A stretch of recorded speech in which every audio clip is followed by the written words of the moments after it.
Promotional consideration paid for by the following. Ladies and gentlemen, this podcast is brought to you in part by our Patreon page at patreon.com/Gear Network. That's Patreon, patreon.com/Gear Network, GERE Network. While you don't have to do this, if you would like to support us, that is a very easy way to do it. For as little as $2 a month, you can get this podcast as well as all others completely commercial free, as well as exclusive content like Patreon-only podcasts, videocasts, and blogs that are not regularly available on GearNetwork.com or any RSS feed. Your support helps us continue to keep up with upgrades to software, purchase professional equipment, and assist us with production costs. Again, patreon.com/Gear Network. Do it right now for as little as $2 a month.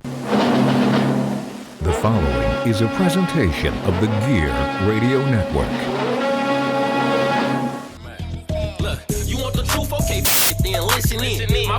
This is the Listen In Podcast with your hosts, John Cimino and Brandon Gorell, here on the Gear Radio Network. Hello, everyone. Welcome to the preseason edition of Listen In, the podcast. We are back. Sports is back, and we are back. It's great. It's wonderful. Hello again, everyone. My name is John Cimino, and I am JC Money, speaking very hoarsely because we just had a conversation with this man right here, Mr. Brandon Gorell. Say hello, Brandon. Oh, hey. Hey. I didn't mean to waste your No. spikes. A lot of it, truth be told, a lot of it came from yelling at the kids earlier. But okay. We are back, ladies and gentlemen, just in time for Major League Baseball opening day. By the time this takes air, it's actually the same day. So today, you're listening to it on Thursday. Today, opening day. These guys are gonna get slapped by the Dodgers tomorrow night. They're gonna get slapped by the Dodgers. Yeah, we don't have much of a roster, man. All right, but in time for Major League Baseball opening, the NBA bubble. The NBA is coming back. NHL is coming back, and of course the NFL. You know, America's favorite sport. And they've said that they weren't going to change plans for a while, but now they're starting to. But anyways, you know what? Let's kick things off, Brandon. Before I get into there, man, how the hell has it been this off season for you? You know, it's been pretty good. Up until last week, I had some random I ended up with, after that birthday party that we had for Sean, I ended up with pink eye that night. Got conjunctivitis, I think, from all the smoke on the grill. And I got a big old swollen eye. And then the next day I had some weird ass rash come up on my forehead. So I was like, oh, cool. I got to take pills all week. And, but other than that, man, just kind of riding things out. I got the home gym set up on my week of vacation. I built a new fire pit. Very nice. Very nice. So I'm just going to say this publicly, for the record. Yes. The smoke on the grill, that's my bad. I was Uncle Gus that created the fire here. Knew you. It's all right, though. It was a necessary evil. It was. I mean, the damn thing wasn't working, so I made it work. It was the best I could do there. So my bad for that. That's all good. But all right, my drops weren't bad. All right. Yeah, I mean, we were actually planning on doing this last week, and then all that happened, and it was kind of like, and then. I had my kids all week, and I was off all week, and they were kind of like, man, and I was like, yeah, whatever. And I was probably drunk anyway, so it didn't matter. But, it's the best way to parent. Yeah. It helps you get through it. Proper number 12 on a goddamn. I don't know what you're using that glass coaster for, man. Yeah, I don't know why either. Condensation will stick, and it's going to bink. It's exactly what it's doing, and it's done. It's done quite a bit. Bro. It's done quite a bit. But all right, let's talk. Interesting. I guess segue from your earlier point about the G-men there and playing the Dodgers. Yeah. The Dodgers made big news, Brandon. Big news. Here's Emma, of course, interfering again, like I told her not to. A million fucking. But anyways, you promised when I was on camera too. Yeah. Lies. Yeah. Well, she lies, cheats, steals. It's JC Money's kid. Emma Guerrero. Mookie Betts was traded to the Dodgers in the offseason. Mm-hmm. And just today, as of recording, signed a 12-year contract extension that runs through 2032 to remain with the Dodgers. I don't exactly have the. He's not going to fill out that contract. The Dodgers will trade him halfway he through. Won't do that. The financial terms of the deal were not announced, but MLB Network's insider It's Ken $380 Rosenthal reports that the contract is worth $365 million on top of the $27 million prorated to $10 million that Betts will earn this year. So yeah, roughly $380.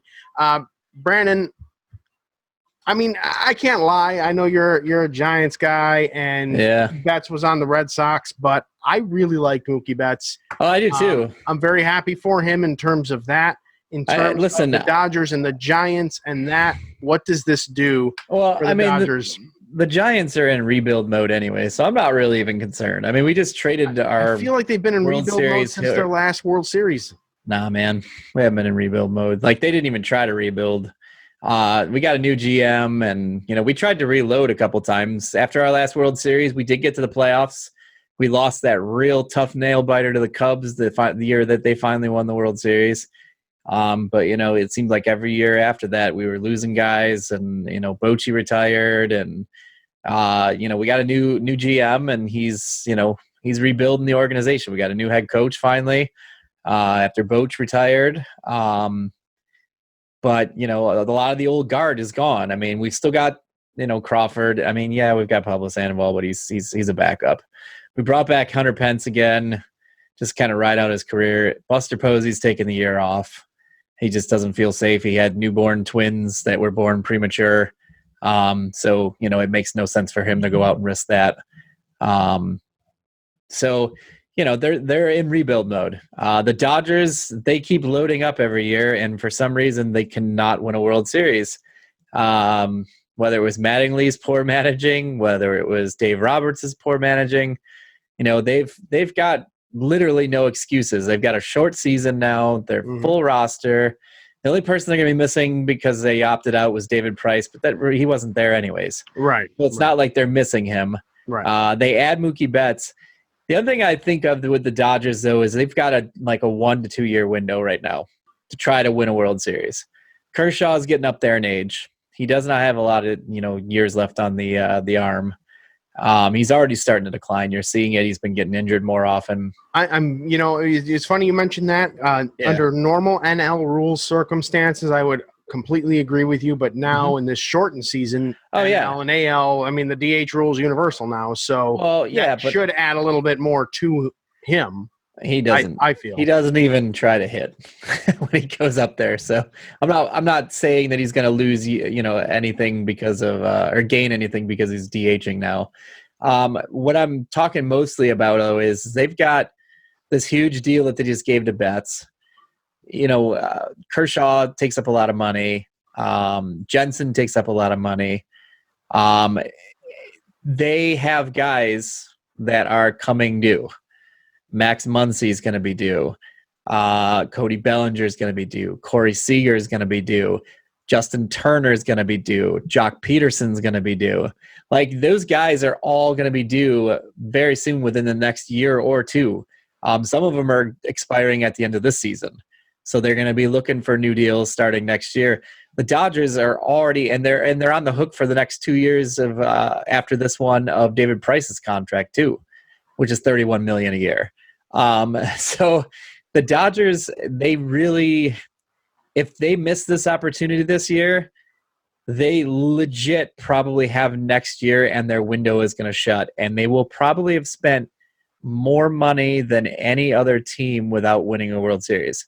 The only team comparable to that kind of money spending and lack of production is the Yankees. The Yankees, after their core started to age, that's when they started getting like, well, we're going to win every year, and we're just going to go out and get every big free agent. And they spent tons and tons of money on guys that didn't pan out, and they ended up pulling out one World Series in that almost 20-year period, and it was in 2009.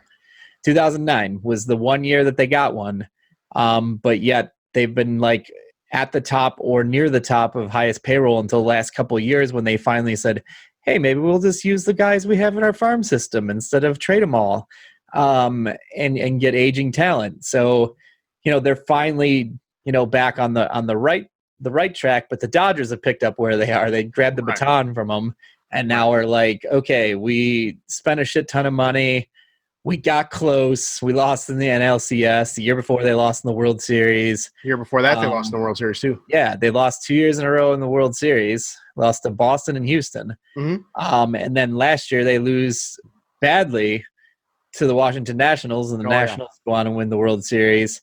So the Dodgers have like spent a shit ton of money, and have gotten nothing but so close. So they legit have a year or two. I was looking at the salary cap, or not the salary cap, the salary situation for the Dodgers, the contracts, and I think Seager and Bellinger expire after this season. Cody Bellinger, I mean, he's their best player right now. Even though they got Mookie Betts, I still think Bellinger is their best player.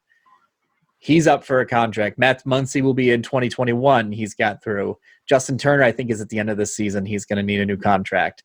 These are all key pieces for this team, and there's not a lot in that minor league system because they have made trades and have dumped players in order to get, high-priced free agents.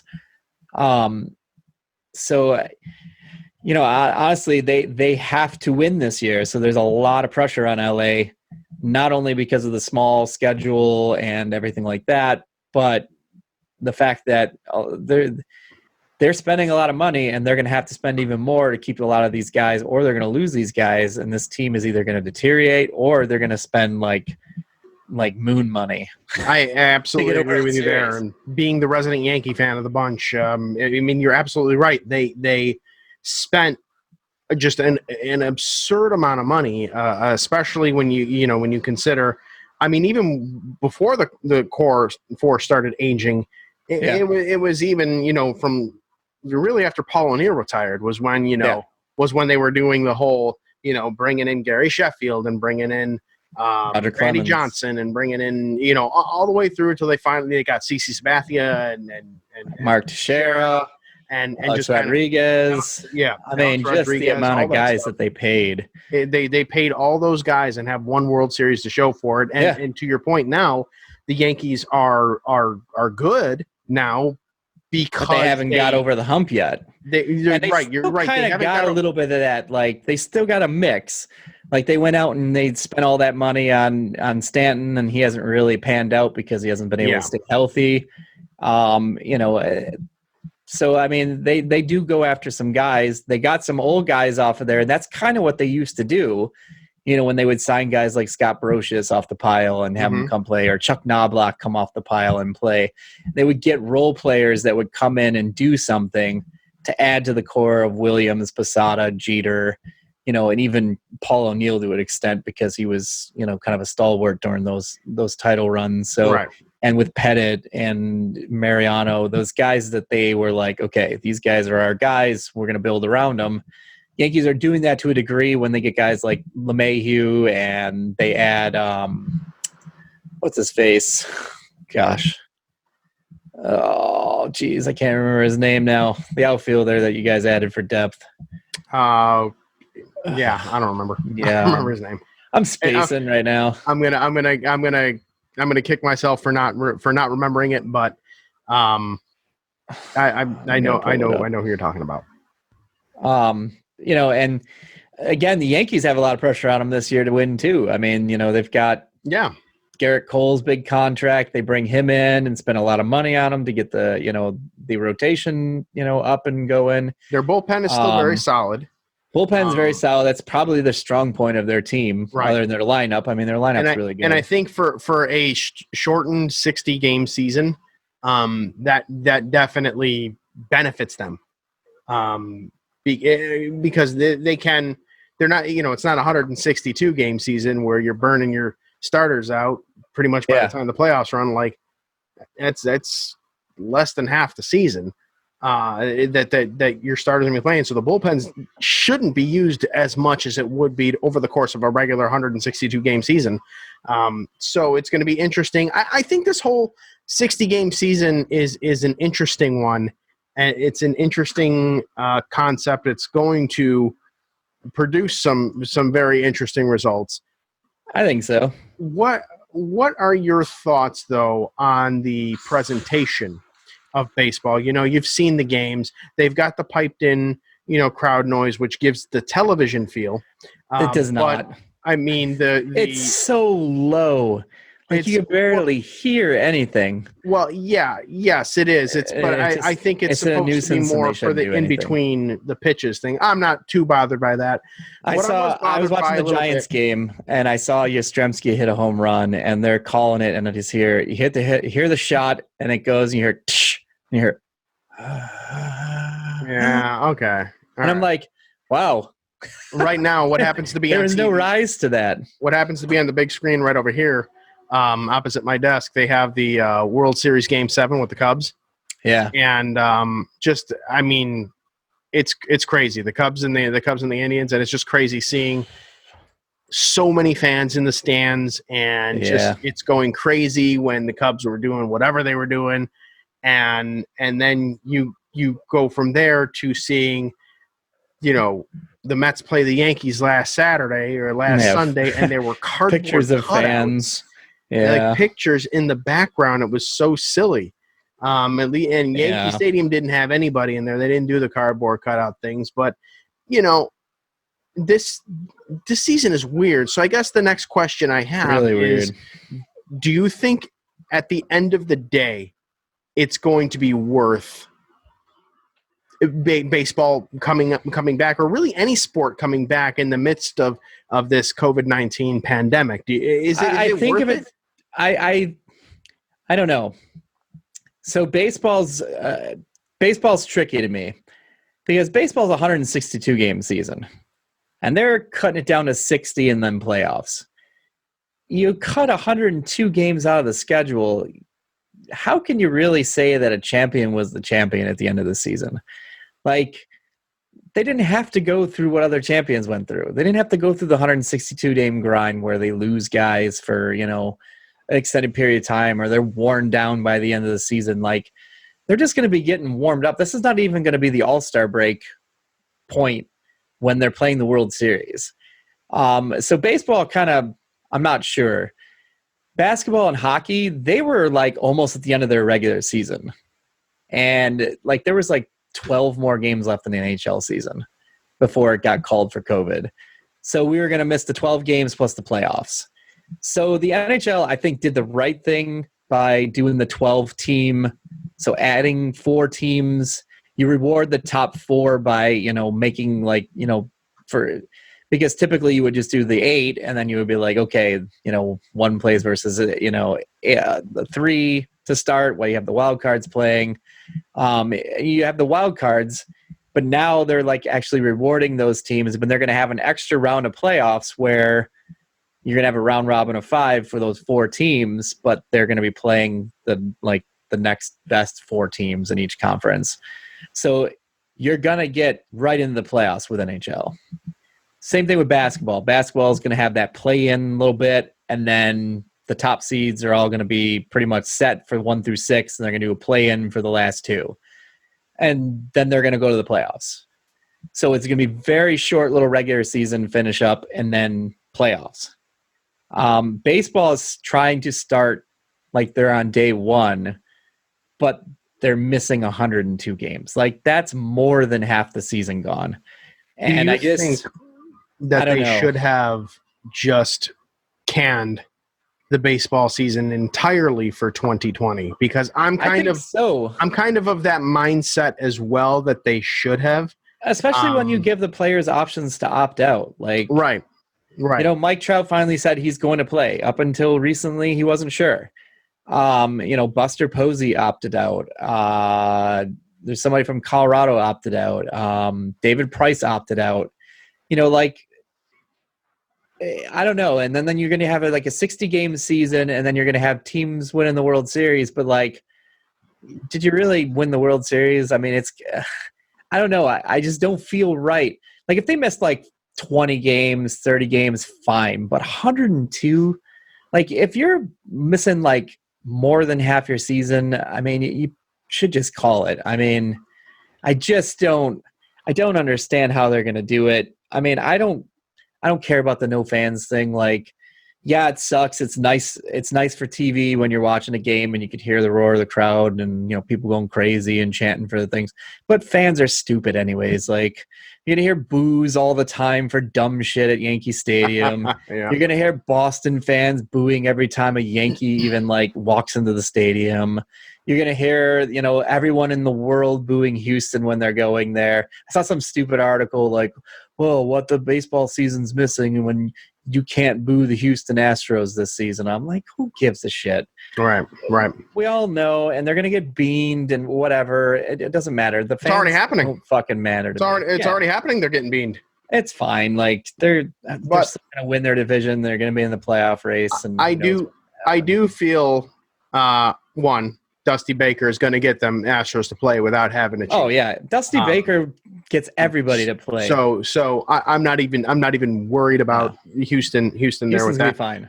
I do think that, and I will agree with you, and I will agree with a lot of people that feel or felt that baseball, while it's a welcome addition, to be able to turn on the TV and see live Major League Baseball. I think that between that fact that they're losing 102 games, and you add to that the back and forth between MLB and the Players Association that seemingly went on for several weeks before a decision was even made to continue the season, delayed that process even more. I just don't know that this was the year for baseball. Right. And that's so typical baseball. Yeah. Like baseball is the one sport that seems to always have labor disputes. Yeah. Always this big drama about the CBA, always this big problem with concessions and threats of strikes and actual strikes and work stoppages. The NHL just went and just redid their CBA. They told the players, listen, we lost part of a season. The salary cap's going to be flat next year. I know that sucks, but we're kind of all in this together. Players said, yeah, we agree. We know.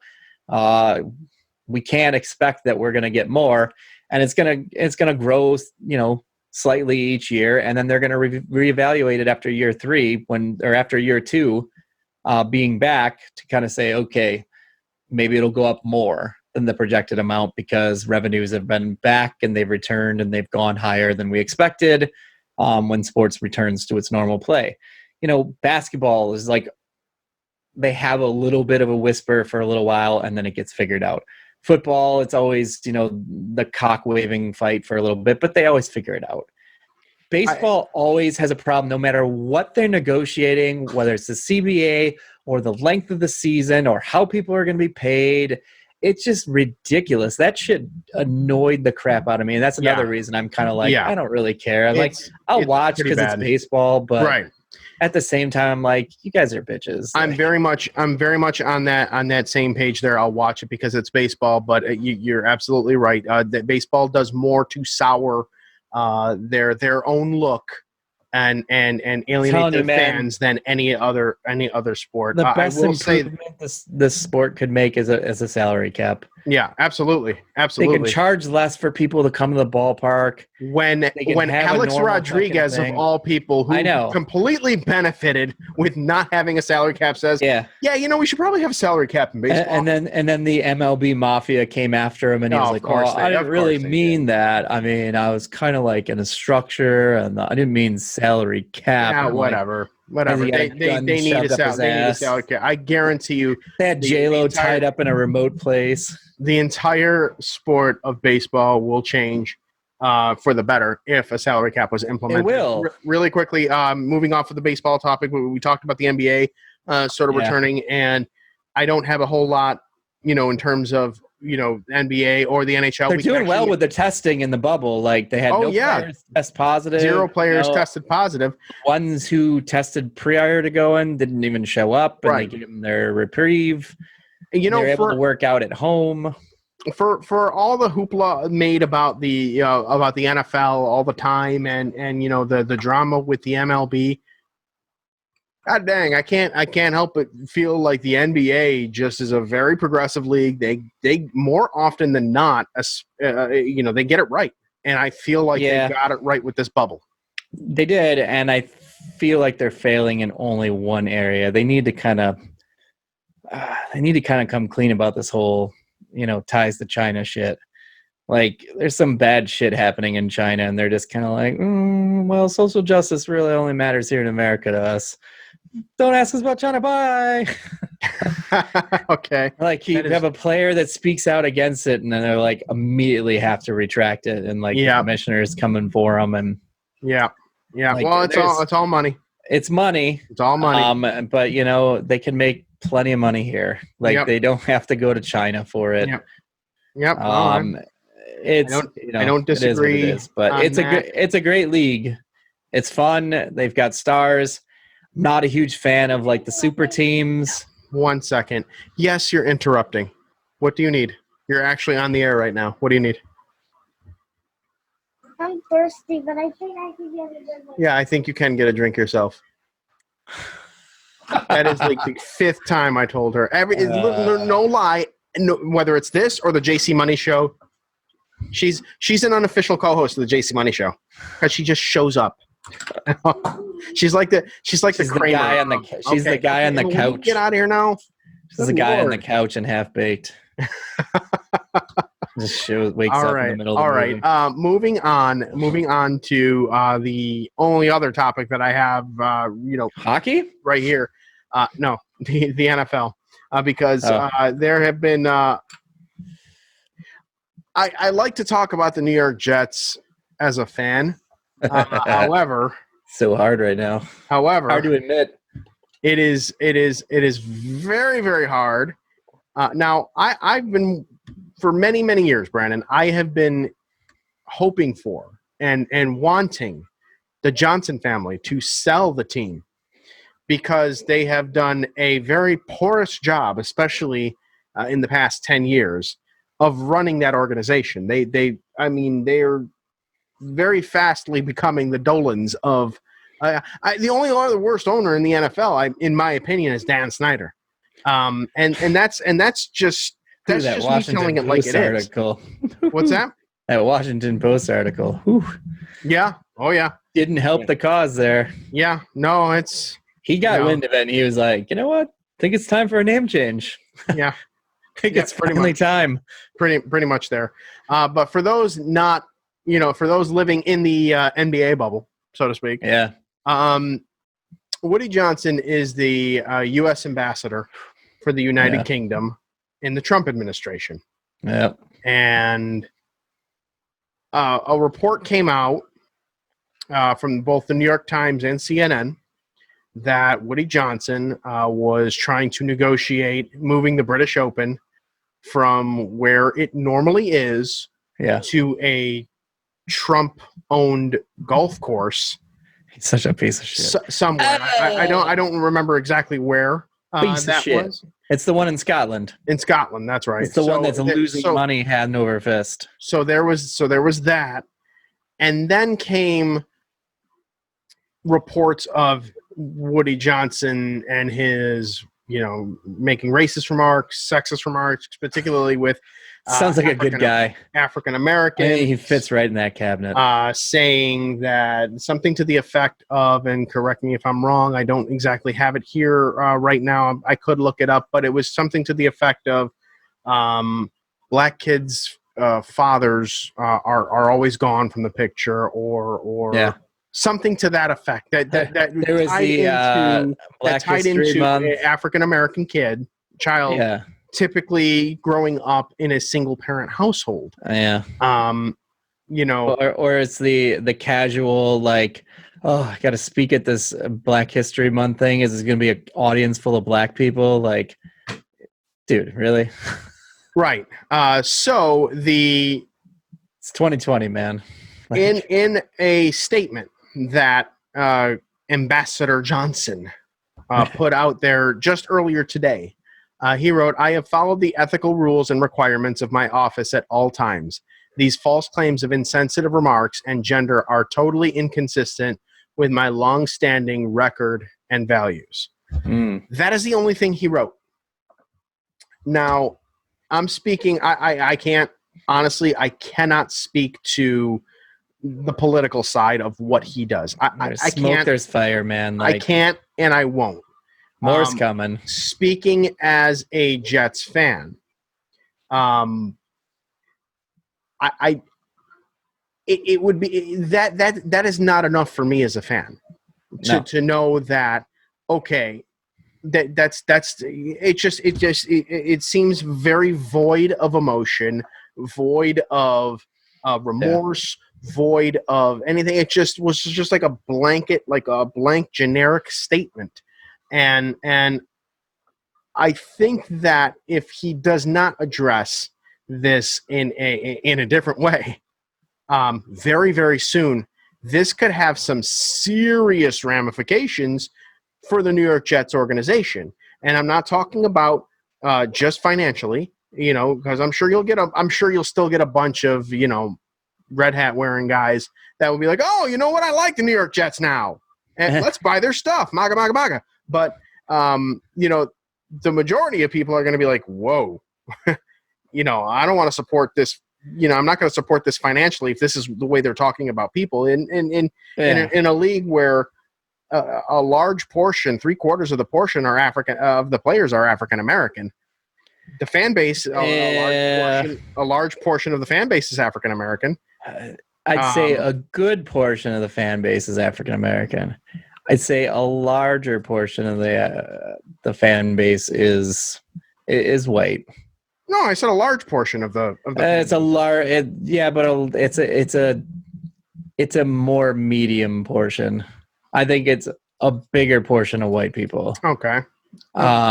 Be that as it may, it's not a good look for a team in the biggest market, and that's it's not. But I just don't know how much damage it's going to do, especially this year. Well, maybe not so much this year, although Jamal Adams, even though he's trying to get out of the Jets organization now, Jamal Adams immediately spoke up on it.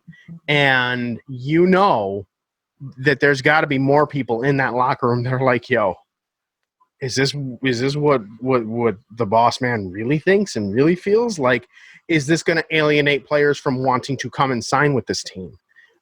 Even more than it is now. Like, it's a porous run organization. People don't want to go there because of that. But even if they back up the Brinks truck and say, we want to bring you in for blah, blah, blah, blah, somebody's going to be like, no. Yeah, there's going to be players. I don't think this is a good thing for the Jets either way. And here's the thing, though. Like, I feel that Americans just have the shortest attention span for this kind of stuff. Like, yeah, people are upset now, but then games will get underway. There's no fans at the games that really are going to, they're not going to hurt ticket sales. And my guess is that if Woody Johnson just kind of stays under the radar for a full season, people are going to forget about it by the next season, and he's not going to go anywhere. I don't, unless there's more than just these, inside sources say, I just don't see, especially with the NFL. The NFL is very, very strong when it comes to defending their ownership groups. They put out the full shield for the ownership. Do you think they would now, though, given the stances that they've openly taken since the protests and BLM movement has started and everything like that? No. You think they'll still go shield? That's just riding the current wave. Would be very NFL of them. That's to gain more money. And I'm not disagreeing with you at all. Yeah, that would be very to gain NFL more of them. money. At the same time, they'll just kind of tuck Woody Johnson and be like, hey, he's the owner of the team, but he's not really involved, and he's off doing this thing, and they won't do anything. And then when he's done with his job there, he'll quietly come back to the Jets, and nobody will say boo, unless there's more than this. If more stuff comes out, then yeah, it could spell, hey, Donald Sterling too, you're going to have to sell your team. And he's not going to go without a fight. And his boss is not going to allow it to just, have him roll over and play dead, because that makes him look weak, and he doesn't hire weak people. Yeah. So, Yeah. so We'll save that for I don't know. Patreon, Brandon. We'll I don't know, record something man. for Patreon. I don't know. As bad as it is, it's not like catching him saying the N-word on tape like Donald Sterling. And it's the NFL. The NBA Right. is a little more progressive in that area. And I think that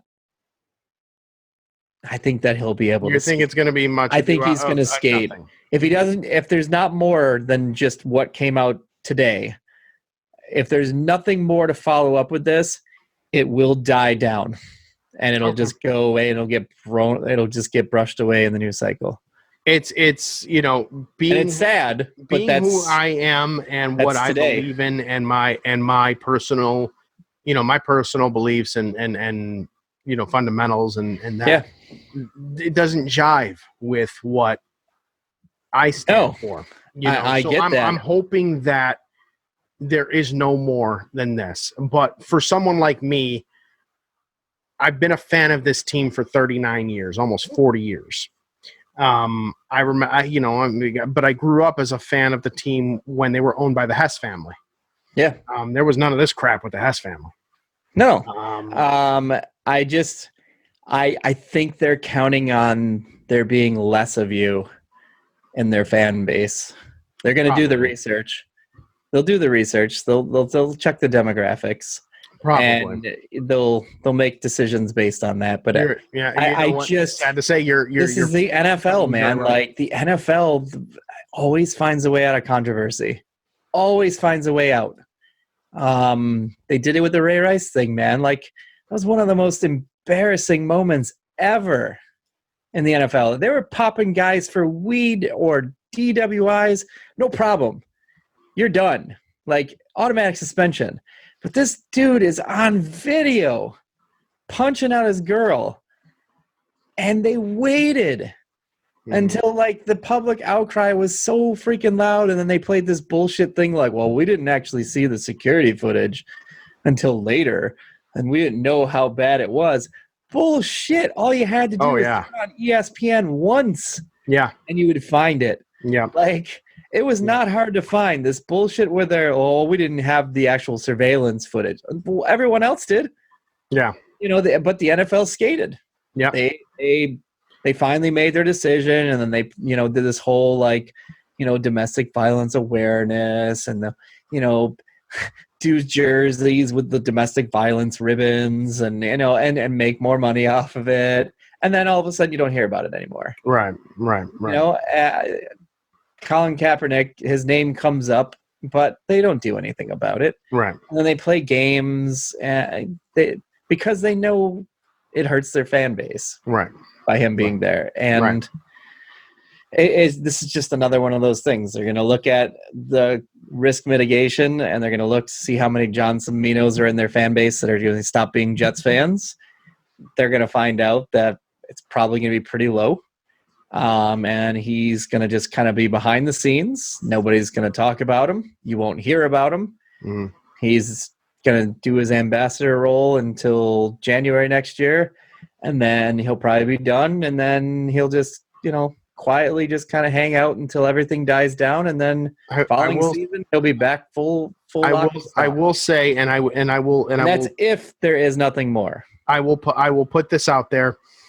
If I'm not going to say right now, I'm done being a Jets fan. Right. Not going to say it right now because I do want to see what comes of this. What more comes of this? Typically, when there's smoke, there's fire. Smoke, you're going to get more. So something else is going to come out. I agree. I want to see how bad it is. Right now, I'm already on the fence. I'm wondering if this is like one of those, like they float the story. They knew about it. They float the story, and you knew you were going to get your typical denial. Oh, that's not me. I wouldn't do anything like that. And then they're going to go, oh, yeah? Well, now we gave you the rope. You hung yourself. Here's the evidence. And they're going to have secret recorded conversations or, him, in a conversation at a private donor dinner that gets leaked, like the Mitt Romney thing, where it's like, Yeah. the 60% of the population doesn't do anything, and Yeah. it's going to end up being like that, and then that's the kind of thing that's going to be like, okay, this is a bad look for the NFL. It's a bad look for the Shield. You don't dirty the Shield, and the Shield will get rid of you. Right. If you can do something that just like puts a little dirt on it, but the Shield can just wipe it off, they'll put their Shield right out in front of you and they'll protect it. Right. They're going to protect their brand at the end of the day. So if there's nothing more than this, then it's just going to go away. Okay. But if there is more, then the Shield will have to do what it has to do to protect its brand. That's fair. More to come on that. I'm One sure. of the dirtiest in the leagues in NFL. It really is. It really is a scumbag so league. bad. It really is a scumbag league. There's nothing. They need new leadership. No ifs, ands, or buts about it. It's a fucking scumbag league. It is. I mean, when you have players who are basically, crippled and fucking brain dead from playing your sport, and you like walk and try to like get experts to testify against these people, like that they're faking it so you don't have to pay them, like that's just fucking dirty, man. Like, yep, absolutely. It's so dirty. And then even when they lose, they're still paying out dirty. Like they're paying it out, but they're dragging. I gotta say, man, even now moving away from this, and it's going to segue into the next quick little topic because we've only got very, very little bit of time left to go here with this. But I didn't do a commercial break or anything. As a matter of fact, you know what? I'm just gonna pop a quick commercial in here really quickly right now. We'll come back. We'll finish this discussion. 3, 2, 1. Commercial. Welcome, everyone. This is Sleazy. This is the Fat Man. And the world-famous R-rated podcast is now on the Gear Network. The Wrestling Show with Sleazy and the Fat Man is classless and raunchy commentary on the wrestling business today. Our multiple hosts, including Sleazy the Fat Man, Chip Willett, and NEW owner Travis Canning, give a differing take on news, rumors, reviews, and previews of the entirety of the worldwide pro wrestling market. We do what we want, we say what we want, and we don't give a at all. That's just the way we go. Check us out on the Gear Network.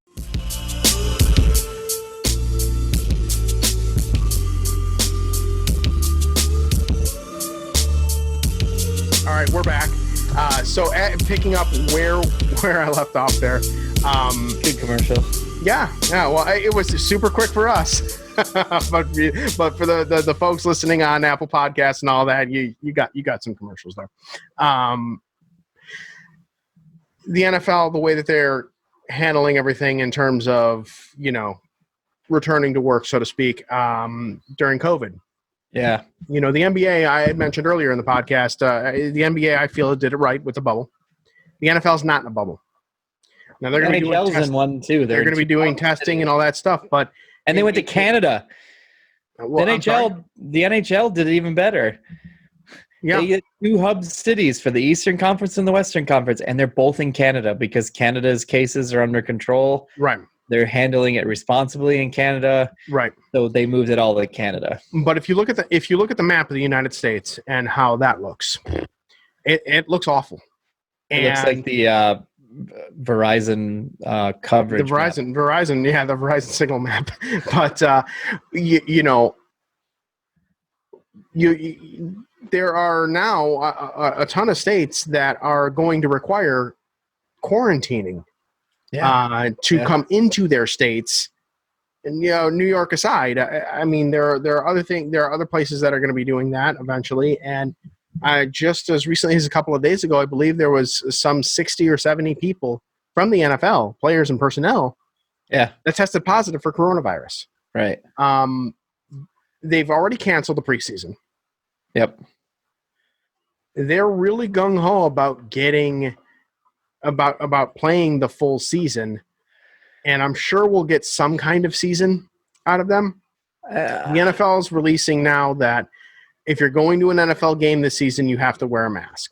Yeah. They're making the mask mandate for every stadium, but they have also allowed every stadium to dictate how many people can go into the stands. So, for example, the Falcons are expecting 10,000 to 20,000 fans there. I think Green Bay limiting it to 10,000 Yeah. 10,000 fans as well. I think The Jets and Jacksonville was like Giants are not having fans in the 25%. stadiums at all.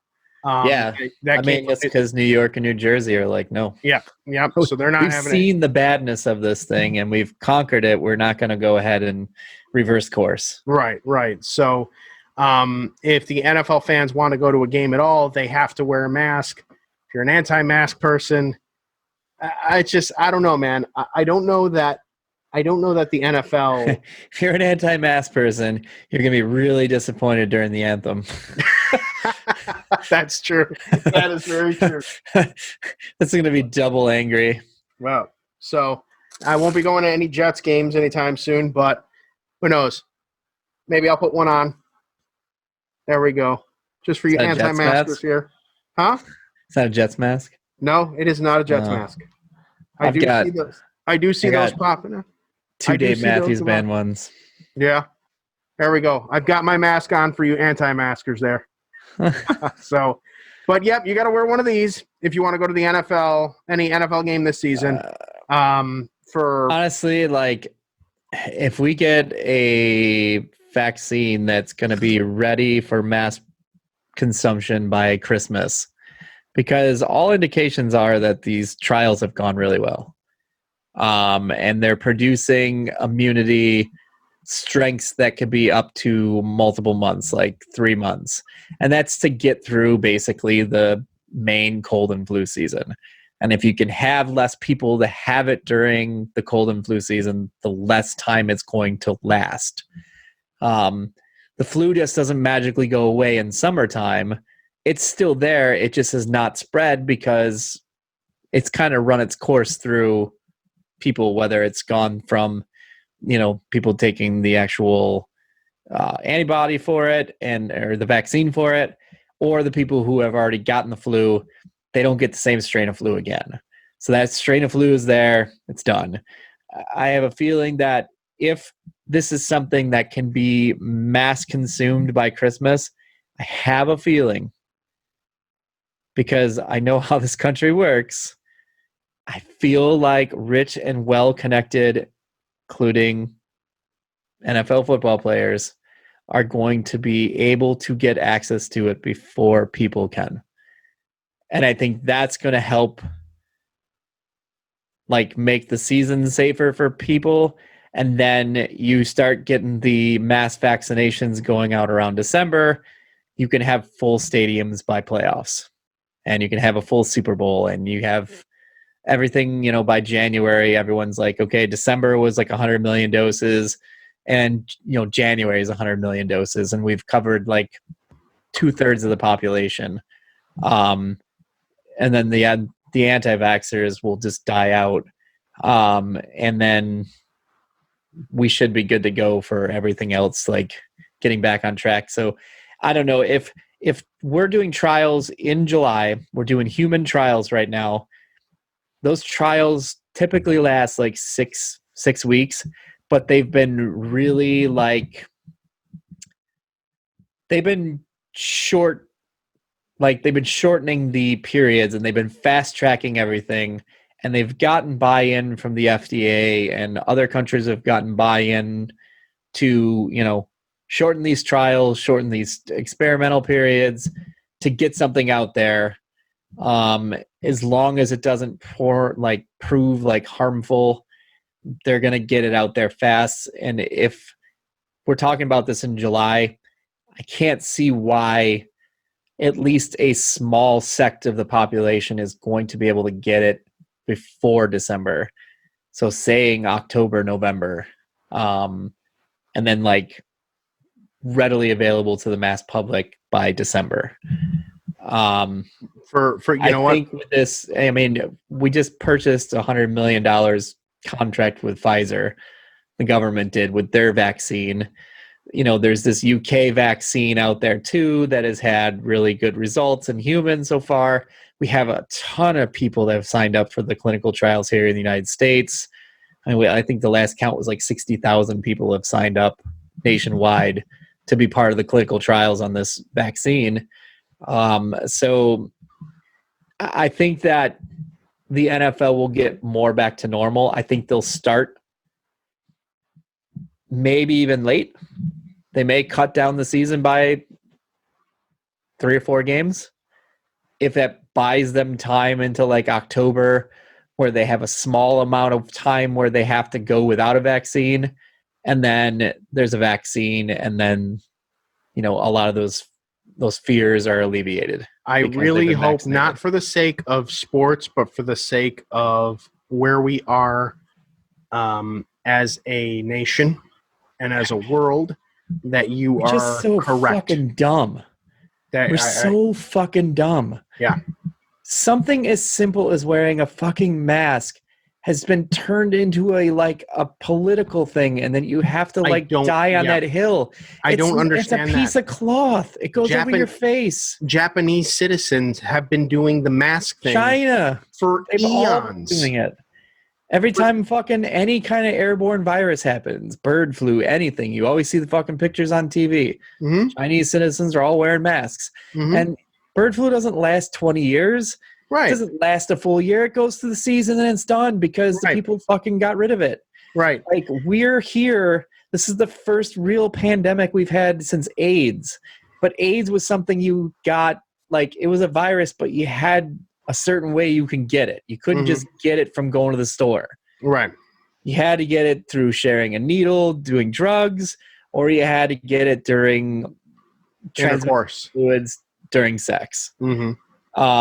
With wrestling with socks on. The old Jim Rome throwback there.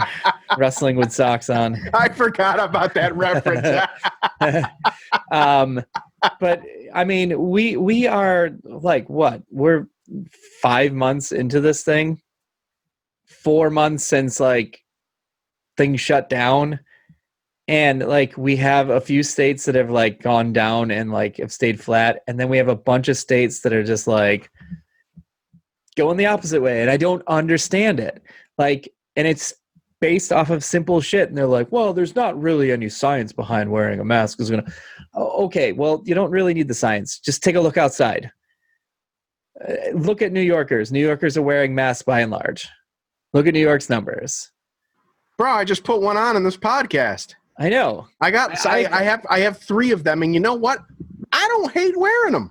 Somebody was like, I don't hate wearing them. Somebody was stroking off, the fact that the president wore one finally, and now he's acting like, he's done this all along, but we all know he hasn't, and he hasn't pushed for the masks.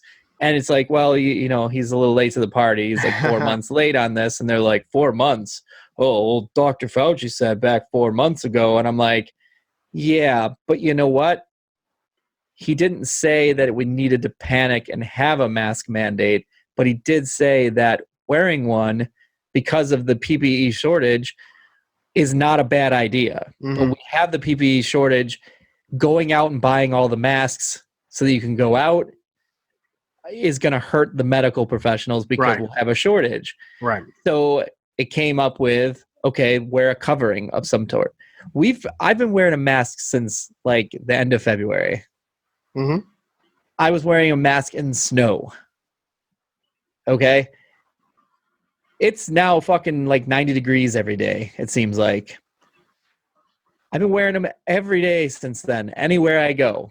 The mask that I just modeled on here not too long ago is a little thicker than the other ones that I have. The other one I have is I have a black face shield, just an all black face shield, and that actually you can actually spray water on it and it will keep it cool. Yeah, which is pretty cool. I've never been in the store long enough to go, oh, I'm dying over here. I'm sweating in my mask. That's like I sweated a little bit one day when I was in a store for like 35 minutes. Most trips are going to take 15 to 20 minutes tops. I've never had, knock on wood, 8-hour shifts. I've never had any issue like that. Knock on wood, never had any issue like that. And for more often than not, I'm ordering, I'm utilizing Instacart more or grocery pickup, things like that. I haven't done any of that. So I'm not going into the store at all. And I'm fine. But I'm not a douchebag. Like I walk into the store. I don't touch everything. I don't walk around with a mask as a chin guard. I don't wear it like an idiot who puts it over here like this and his nose is exposed. And I'm like, you can breathe in germs through your nose, right? It's not just your mouth. So I know I was using the mic as an example. So like I see that shit. I'm like, I just cover your fucking face. Just cover it.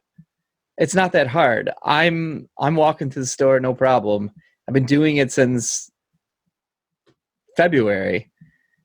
I've had nothing happen to me. My kids, I just started like the last month or so, like having them come out to some places, like short little visits or whatever. Like we'll go get ice cream or something, or we'll go get food and we'll eat outside. And they got to wear their mask inside. They have no problem doing it. They're kids. They throw on a mask and then they go in the store and then they get out and then they take it off. Right. You know what? I did that. I took the girls last week to Yo Lickety. We wore the masks in, got our things, sat outside or sat down. There was nobody else in there, so we were safe to take our masks off at our table. Yeah. We did that. We're fine. So I would love to stay and talk more mask talk weekly with you here. But I have two Russell. It's America talk. It is important. I promise you, we will do this. We will do this again. Now that sports are back, we will do this again. What is it? Scooby Snack? Oh, he ran away. The dog? My fucking keyboard fell. He's been laying outside the door the whole time. He's such a skittish little shit. All right, very good, very good. We're gonna wrap it up here for this edition of the Listen In podcast. I call it the preseason, but I guess it's really the season premiere because we went a whole hell of a lot longer than I thought we were gonna go. So. You gonna play the season premiere music like season to be on the old like TV shows, like on season CBS? Premiere music? I don't know. Remember the old season premiere? I'll figure something out then. But that is Brandon's chair right over there. His keyboard fell. But thank you all for watching us here on the Facebook page and on the YouTube page. Hopefully YouTube doesn't yank this video like they've done some of the other ones because they're squares. Fair use act for anything that I use on here. YouTube, you assholes. But thanks for listening in. If you chose to go to the podcast feed, again, sticking through and listening to the commercials in the beginning, middle, and end of the podcast after it is done, it goes a long way to helping us in the production of this and other podcasts. So, Brandon, let us do this again very, very soon. Very likely next week. Now that there are sports to talk about. Yeah, in addition to the crap that we normally bullshit about. Masks. There'll be more mask talk. Indeed. Mask talk weekly. We're gonna change it. We're gonna change the podcast. Mask talk weekly. All right, Brandon. Good day to you, sir. Good day to you as well. So long, everybody. Good night now. Flavor Flav, yeah, boy, for the season premiere. Yeah, boy. Hang on, one more thing before you go. Remember, listen to our sponsors following this podcast, as that does help this podcast and this network out in a way that we appreciate very, very much. So if you could just ride it out 30 to 60 more seconds after this podcast is over, listen to those commercials. It would be doing us a very, very big solid. And again, we thank you. This has been a presentation of the Gear Radio Network. For more, log on to gearnetwork.com.